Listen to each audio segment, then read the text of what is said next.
ماه رمضان برای مردم مصر مقدس است و ارتباط آنها با این ماه تنها به عبادت محدود نمی شود، بلکه شامل آداب و رسوم و سنت هایی است که بایستی از ابتدای سحر تا پایان روز انجام شود. مردم مصر از آغاز ماه مبارک رمضان با تزیینت ماه رمضان که باعث شادی کودکان و بزرگسالان می شود استقبال می کنند و این تزیینت در محله‌ها و خیابان‌های مصر آویخته می شوند و شادی و سرور را در همه جا منتشر می کنند.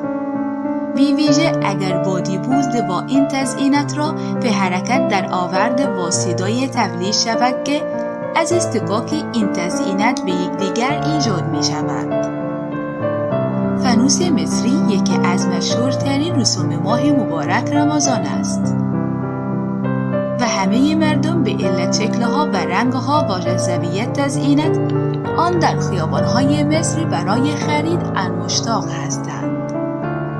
علاوه بر روشن کردن آن با جریان برق که احساس آرامش و حال و هوای ماه رمضان را در همگان ایجاد می کنند و ترجیحاً ساخت فانوس‌ها از ماه‌ها قبل در برخی از کارخانه‌های قاهره آغاز می شود که مهمترین آنها در باب‌الخلق است.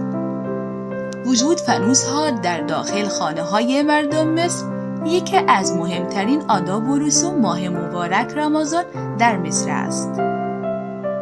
در زمان افطار انسانیت آنها با توزیع شربت و خرما و وعده‌های غذایی به مسافرین در راه‌ها نمایان می شود.